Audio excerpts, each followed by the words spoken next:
ẹ kú dédé àsìkò yìí ẹ̀yin ará mi nílé lóko lódò jákèjádò ẹ̀yin ará mi nílé lóko jókòó ẹ̀yin ará please subscribe to my channel tẹ́ bá ṣe ń rí ojú yìí àwọn oúnjẹ tí ó ń ṣara láǹfààní òun la máa ń ṣe ní inú ilé ìdáná yìí. Alase Nimi ńkọ́. How about you? Alase ni èmi. Kí ni mo wá fún yín lénìí o? Ọbẹ̀ ẹran tó yọrantí, tó bùháyà, tó sumptuous, tó wá ṣe kí ni, tó wá crown ẹ̀ by sẹ̀ǹgẹ̀ mẹ́ǹgẹ̀. Bẹ́ẹ̀ ni o, jọ̀ọ́ please subscribe to my channel before I move further. Now, have you subscribed? Thank you very much.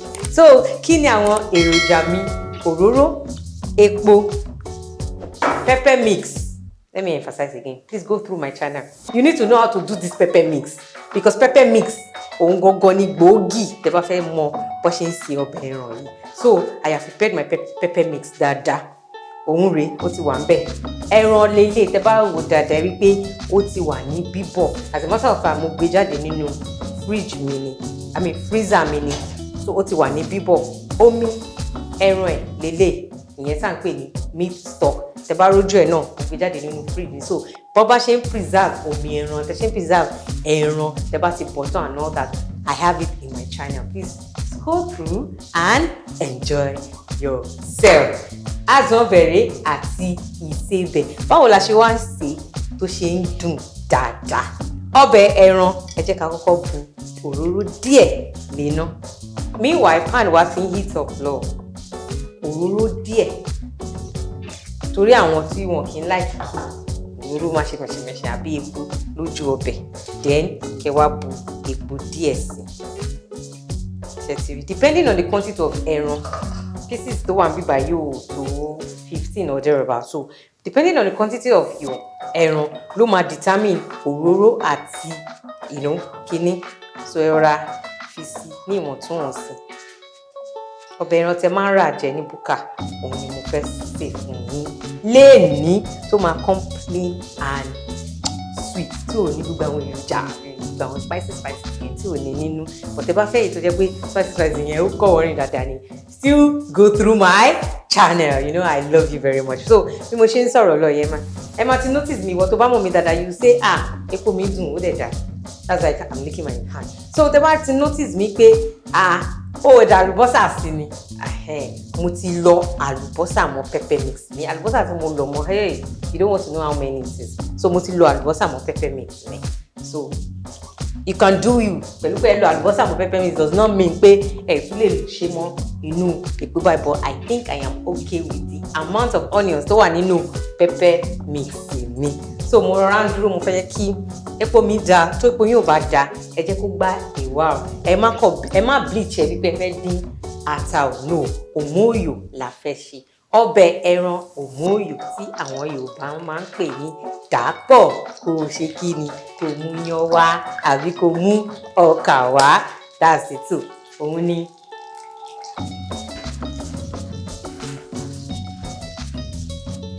àfẹ́yẹ́ kó gbá tán so that kò ní dà ipò máa lọ fún wa ní taste ọbẹ̀ dídín torí òmóòyò àbí ìmóòyò àbí òmóòyò ló ń pè. So tó bá ti bleach díẹ̀, àwa ṣe kí ni, àá da. Ó ti bleach ní ráńpẹ́ báyìí, àwa rọra da.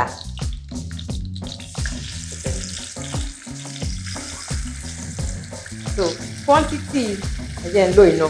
Máa ń sọ fún yín pé control the light. Ẹ má jẹ́ kí iná máa control yín bẹ́yẹn nínú kitchen. Ẹ má sàyè máa sọ yé ó jóná o, ẹ lò iná ni.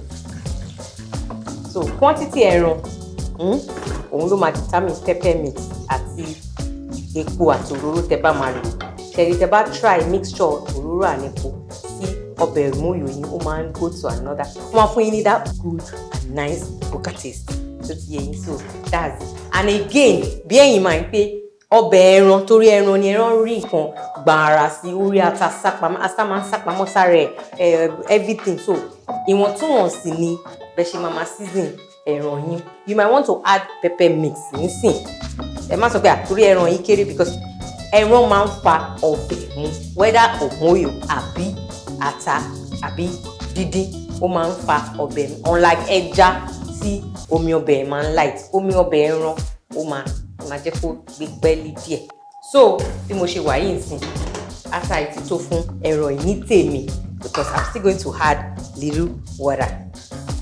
So ata yìí ti tó fún ẹran yìí ní tèmi àti ojú ẹ̀ ó ti ṣe kíni ó ti ń calling. Mi ò add curry, mi ò add tin tomato, mi ò add thyme, mi ò add any other spices. I just want to go plain like this, and you would never try it.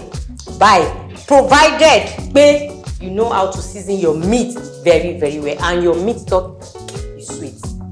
Sí wàhálà. So nísìn màá wá da omi ẹran yìí sí báyìí. Chetiri.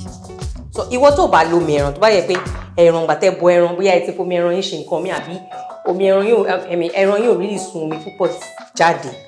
Just go ahead. Tí mo fi bu omi ẹran yìí ẹ kò da ordinary water sí, you're good to go. Then you now season it. Kí la máa fi season ẹ̀ ojú seasoning lọ which is adùn ọbẹ̀.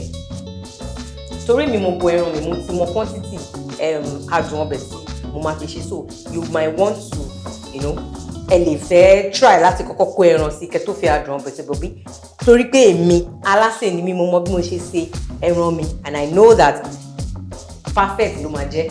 So now let me add iyọ̀ bẹ́ńbẹ́ń sí.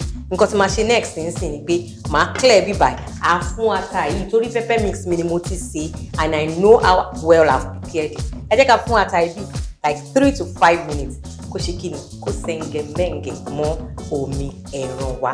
I will be right back.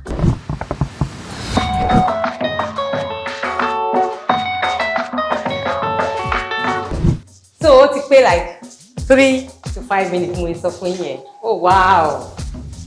Bọ́ àfẹ́ kó dídíndín oyè yín. So ẹni kò dín kò mọ́yò ni.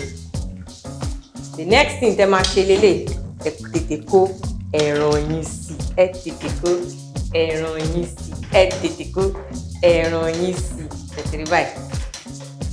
Ẹ rí pé ó ń look bí buka stew àbí buka soup. Yes or no? Ó ń look bí buka soup. Yes or no?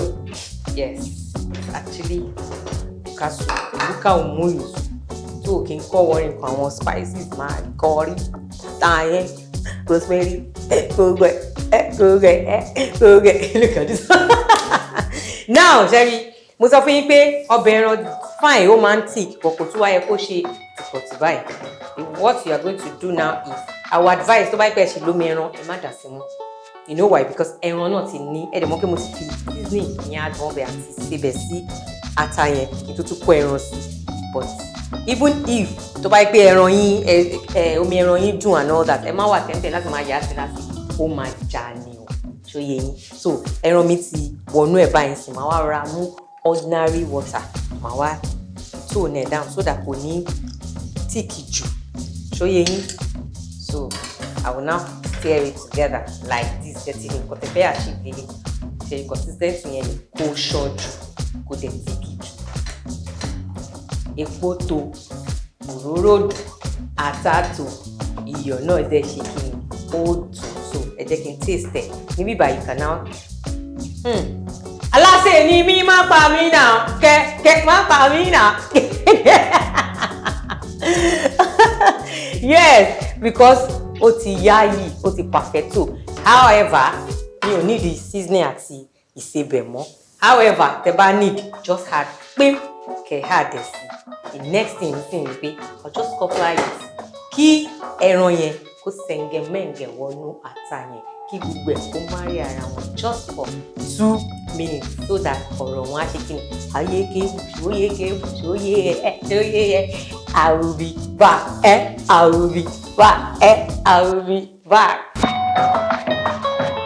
Ní báyìí after 2 minutes wow ó ti ṣe kí ni ó sẹ́ngẹ̀mẹ́ngẹ̀ ó sọkútù wọ̀wọ̀ sọkú sọkútù wọ̀wọ̀ sọkú. Ní báyìí I can boldly say my moyo meat soup is ready. Ṣẹ́rí báyìí mo ti paná díẹ̀. Ṣẹ́rí atato iyọ̀ dùn epo kékeré òróró chinchin tètè báyìí ẹran náà dẹ̀ tender well wọ́n ti jọ marry pa wọ́n ti marry ara wọn dáadáa. Wow, this is looking fine. Ẹ jẹ́ ká taste ẹ̀. Mo kò ti taste ẹ̀ fún yín lẹ́ẹ̀kan. Mo ti kọrin. Mo ní alásè ni mí má pa mí yá. Báyìí là ń ṣe báyìí là ń ṣe báyìí là ń ṣe gbéyàwó. Ọmọ tó mọ náà dá o. Please and please recreate this soup. Kẹ́ wá fún mi lábọ̀. Ẹ má add anything sí o, don't be tempted. Like I said. But this is lovely. Ẹ bu ẹran yín dáadáa. Season your meat very very well. Kẹ́ wá ṣe kíni, kẹ́ wá sè bí mo ṣe sọ yìí. Tẹ́ bá fẹ́ mọ bọ́ yẹn bu ẹran, please go through my channel. There's absolutely nothing tẹ́ máa rí bẹ́ẹ̀ àtẹ̀yìn rí ní channel because I am here to deliver what you send me. Iṣẹ́ orí lórí rán mi. No, iṣẹ́ iná do that. By the way, please subscribe. Oh, this is beautiful. Beautifully created by moi. Alase Nimi Cooking Show. Alase Nimi Cooking Show. Má pa mí náà. Ṣé mo kí n gbà mí tẹ́ bá dáná tó dùn tó dẹ̀ ṣe wò lójú dáadáa. Ní adùn fífi especially tẹ́ bá wá jẹ lákòókò tó yẹ. Ó yá ìbàjẹ́. So please kindly recreate this.